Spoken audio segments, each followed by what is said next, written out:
இது மகிமை நேரம்.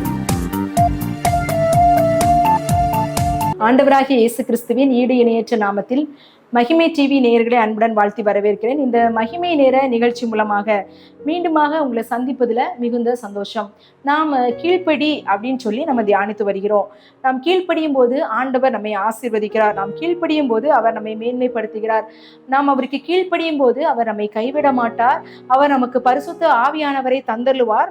நமக்கு எல்லாமே நன்மை உண்டாகும்படி செய்வார் அப்படின்னு சொல்லி நம்ம தியானித்தோம்.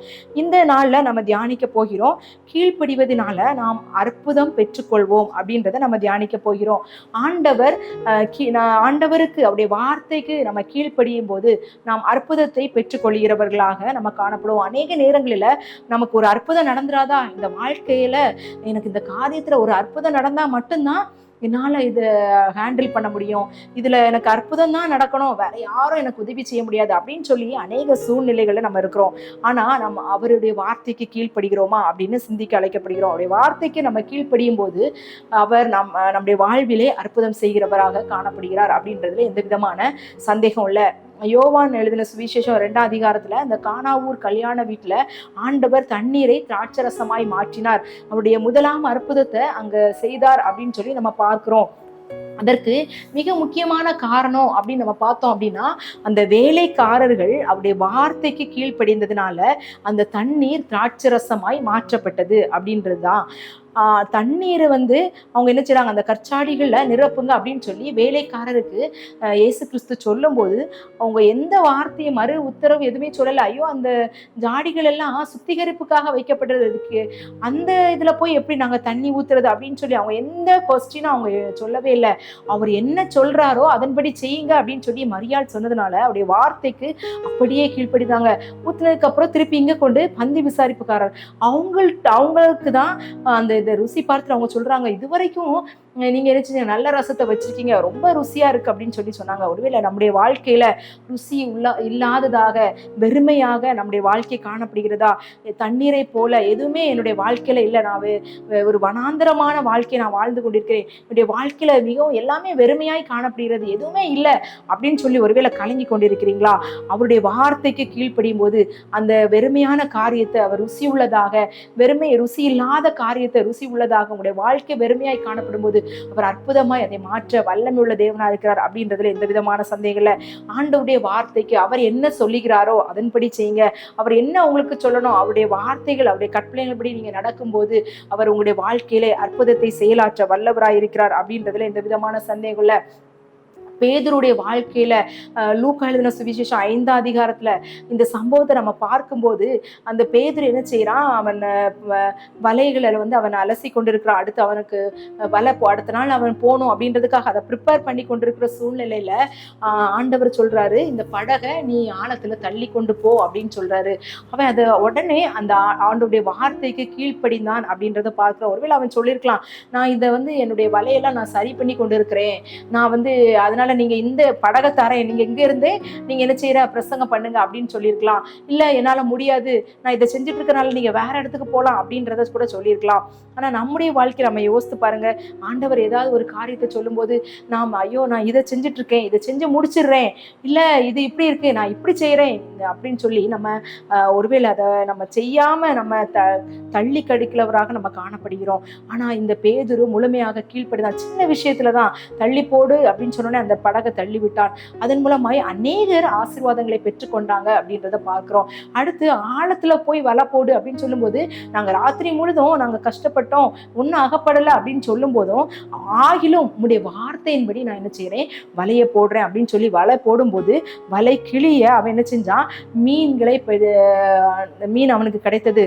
மற்ற படகுகள் அவனுக்கு உதவி செய்யும் அளவுக்கு அந்த படகு நிரம்பி வழியத்தக்க அளவுக்கு அவனுக்கு மீன் கிடைத்தது. அப்படிப்பட்டதான திரளான ஆசீர்வாதம், அது ஒரு அற்புதமாய் காணப்பட்டது. ஏன்னா அந்த இடத்துலதான் அவன் ஏற்கனவே போட்டிருக்கான். அவனுக்கு தெரியும் அவன் பழக்கப்பட்ட கடல் தான். ஆனாலும் ஆண்டவருடைய வார்த்தை அது அற்புதமாய் வார்த்தைக்கு கீழ்ப்படிந்ததுனால அவன் அற்புதத்தை பெற்றுக்கொண்டான். அவன் அற்புதமாய் அந்த மீன்களை பிடிக்கும்படியான அந்த அற்புதம் ஆண்டவர் செய்தார் அப்படின்றது தான் நம்ம இந்த இதுல இருந்து நம்ம கற்றுக்கொள்கிறோம். அதே மாதிரி நம்முடைய வாழ்க்கையிலும் வெறுமையாய் காணப்படுகிறது, எதுவுமே இல்லை, என்னுடைய பிரயாசம் அநேகமாக இருக்கிறது, அது எல்லாமே வெறுமையாய் காணப்படுகிறது, எதுவுமே என்னுடைய வாழ்க்கையில் வெறுமையாக தான் இருக்குது, நான் பிரயாசப்பட்டு கொண்டு இருக்கிறேன், எதுவுமே எனக்கு நடக்கலை அப்படின்னு சொல்லி புலம்பிக் கொண்டிருக்கிறீங்களா? ஆண்டவர் என்ன சொல்கிறாரோ அவருடைய வார்த்தைகள், அவருடைய கற்பனைகள், அவருடைய கட்டளைகளின்படி நீங்கள் கீழ்ப்படிந்து நடக்கும்போது, அநேக நேரத்தில் நம்ம வேதத்தை வாசிக்கிறோம், அந்த வேதத்தை வாசிக்கும் போது அது அந்த வார்த்தை நம்மிடத்துல பேசுகிறது, அதை நம்ம செய்கிறோமா செய்யலை, ஆண்டவர் மன்னிக்க சொல்லும்போது நம்ம மன்னிக்கிறோமா இல்லையே, இப்படி அநேக காரியங்களை ஆண்டவர் உணர்த்தும் போது நம்ம அதை செய்யாதவர்களாக நம்ம காணப்படுகிறோம். அந்த காரியங்களை நம்ம கீழ்ப்படிந்து செய்யும் போது அவர் நம்முடைய வாழ்க்கையில அற்புதத்தை செய்ய வல்லமையுள்ள தேவனா இருக்கிறார் அப்படின்றது தான் எந்த விதமான சந்தேகம் இல்லை. அந்த நாகமானுடைய வாழ்க்கையில எடுத்துக்கொண்டீங்க அப்படின்னா, எலிசாவுடைய வார்த்தைக்கு அவனுக்கு கீழ்ப்படிய மனதில்லை, ஆனாலும் அவனுடைய வேலைக்காரெல்லாம் சொல்றாங்க அவன் எந்திரிச்சுதான் கீழ்ப்படிந்தான், அவன் குஷ்டரோகம் அவன் மாறினது அப்படின்னு பார்க்கிறோம். அந்த யோர்தான் நதியில் அவன் 7 தரம் மூழ்கி எழும்பும் போது அந்த அவனுடைய சிறு பிள்ளையை போல் அந்த தோல் மாற்றப்பட்டது, அவனுடைய குஷ்டரோகம் அது அற்புதமாய் சுகம் பெற்றது. அந்த அற்புதத்தை நம்ம பார்க்கிறோம். இப்படி இந்த வேதத்துல நம்ம அநேக காரியங்களை நம்ம பார்க்கலாம். ஆண்டவர் அற்புதமாய் அநேக காரியங்களை செய்தார் அப்படின்னு சொல்லி நம்ம தியானிக்கலாம். ஆனால் நாம் சிந்திக்க வேண்டிய காரியம் என்ன அப்படின்னா, உங்களுடைய வாழ்க்கையில் ஆண்டவர் என்னென்ன காரியத்தை உங்களுக்கு செய்ய சொல்கிறார். ஒருவேளை நீங்கள் நிறைய நேரத்தில் என் வாயின் வார்த்தைகளினால நான் நிறைய காரியங்கள் தவறுதலாக பேசிட்டேன், ஆண்டவர் இந்த காரியத்தை என்னிடத்துல நிறுத்த சொல்கிறாரு, ஆனால் நான் என்னால் நிறுத்த முடியல அப்படின்னு சொல்லி ஒருவேளை யோசித்து கொண்டிருக்கிறீங்களா? அந்த காரியத்தை நிறுத்தும் போது அவர் உங்களுடைய வாழ்க்கையில் அற்புதம் செய்ய வல்லமையுள்ள தேவனாக இருக்கிறார். இப்படி சின்ன சின்ன விஷயங்களாக இருக்கலாம், ஆனால் அந்த சின்ன விஷயங்கள் நம்முடைய அற்புதத்திற்கு தடையாய் ஒருவேளை காணப்படலாம். அந்த காரியங்களை ஆண்டவருடைய சமூகத்துல நம்ம ஒப்பு கொடுத்து, ஏசப்பா நான் உங்களுடைய வார்த்தைக்கு நீங்க என்கிட்ட பேசும்போது அதுக்கு நான் ஒப்பு கொடுக்கிறேன், அதை நான் வந்து கீழ்ப்படுகிறேன் அப்படின்னு சொல்லி ஒருவேளை நீங்க ஒப்பு கொடுத்தீங்க அப்படின்னா உங்களுடைய வாழ்க்கையில எதெல்லாம் ஆசீர்வாதங்களும் குறைவுள்ளதாய் காணப்படுகிறதோ, எந்த காரியங்களும் உங்களுக்கு அற்புதம் வேணுமோ இந்த காரியங்கள் உங்களுக்கு வாழ்க்கையில நடக்கும் அப்படின்றதுல எந்த விதமான சந்தேகம் இல்லை அப்படின்றத நம்ம பார்க்கிறோம். இன்னொரு காரியத்தை நீங்க பார்த்தீங்க அப்படின்னா, அந்த பேதுரு சிறைச்சாலையில் இருக்கும்போது அவங்க வந்து சபையார் எல்லாரும் ஜெபிக்கிறாங்க. ஜெபிக்கும் போது என்ன நடந்துச்சு அப்படின்னா, அந்த தூதன் அவனை விடுவித்து கொண்டு வருகிறத நம்ம பார்க்கிறோம். அப்போ இந்த காரியத்துல அவங்க எல்லாருமே ஜெபிக்கிறாங்க. நம்ம எப்படி ஜெபிக்கிறவர்களாய் காணப்படுகிறோம் அப்படின்றத சிந்திக்க அழைக்கப்படுகிறோம். அநேக நேரங்கள்ல ஜெபிக்கணும் அப்படின்னு சொல்லி நம்முடைய மனதுல ஆண்டவர் பேசுற நீ ஜெபி அப்படின்னு சொல்லி ஆண்டவர் உணர்த்தும் போது எத்தனை நாட்கள் நிர்விசாரமாய் நம்ம காணப்படுகிறோம். நீங்க ஜெபிக்கும் போது உங்களுக்கும் ஒரு அற்புதம் நடக்கும், யாருக்காக நீங்க ஜெபிக்கிறீங்களோ அவங்களுக்கும் அற்புதம் நடக்கும் அப்படின்றதுல எந்த விதமான சந்தேகம் இல்லை. அப்போ நம்ம கீழ்ப்படியும் போது அவருடைய வார்த்தைக்கு அவர் ஜெபிக்க சொல்றாரு, வேதத்தை வாசிக்க சொல்கிறார், தியானிக்க சொல்கிறார், இப்படி நிறைய காரியங்களை உங்களுடைய வாழ்க்கையில சொல்லும் போது நீங்க கீழ்ப்படியாம இருக்கிறீங்க, மன்னிக்க முடியாம நீங்க இருக்கீங்க, இப்படிப்பட்டதான காரியங்களை ஆண்டவர் உங்களை உணர்த்தும் போது நீங்க ஆண்டோடைய வார்த்தைக்கு அவருடைய சத்தத்துக்கு செவி கொடுக்காம இருக்கிறதுனால உங்களுடைய அற்புதம் தடைப்பட்டு கொண்டிருக்கிறது அப்படின்னு ஆண்டவர் பேசுகிறாரு. ஆண்டவர் இந்த வார்த்தையின் மூலமா நம்மோடு பேசுகிறாரு. நம்ம அற்புதத்துக்கு நம்முடைய காரியங்கள் தான் அவருக்கு கீழ்ப்படியாமல் நம்ம இருக்கிறதுனாலதான் அந்த அற்புதம் நம்முடைய வாழ்க்கையில நடைபெறல. இந்த நாள்ல நம்ம ஆண்டவருடைய சமூகத்துல ஒப்பு கொடுக்கலாம். ஆண்டவரே என்னென்ன காரியங்களை நீங்க எங்களுக்கு உணர்த்துறீங்களோ அந்த காரியங்களை நாங்க சரி செய்யும்படியாக, கீழ்ப்படிந்து அதை சரி செய்யும்படியாக எங்களுக்கு கிருபை தாங்க. அதனால எங்களுக்கு வர வேண்டிய அற்புதங்கள் வரும்படியாக எங்களுக்கு நீங்க கிருபை பாராட்டுங்க அப்படின்னு சொல்லி நம்ம ஜெபிக்கலாம்.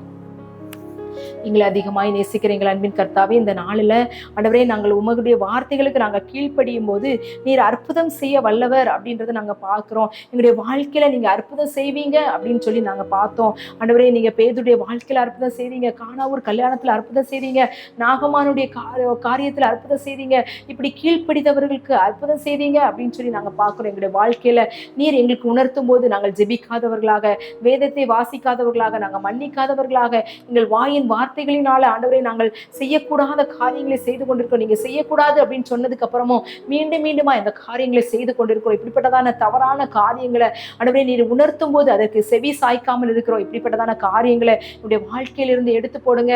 ஆண்டவரே எங்களுக்கு அற்புதம் உண்டாகும்படியாக எங்களுடைய வாழ்க்கையில காணப்படுத கீழ்ப்படியாமே நீங்க எடுத்து போடுங்க. கீழ்ப்படுதல் உள்ள ஆவியை தந்தருங்க. அவருடைய பரிசுத்த ஆவியானவர் எங்களிடத்துல இருக்கும்போது தான் ஆண்டவரே நாங்கள் சகல சத்தியத்துக்குள்ளாக நாங்கள் நடத்தப்படுவோம். அப்படிப்பட்டதான பரிசுத்த ஆவியானவரை ஒவ்வொருவருக்கும் தந்தரலுங்க.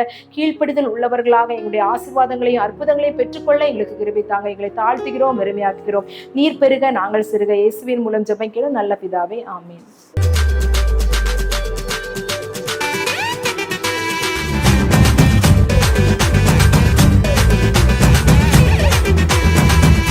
மகிமை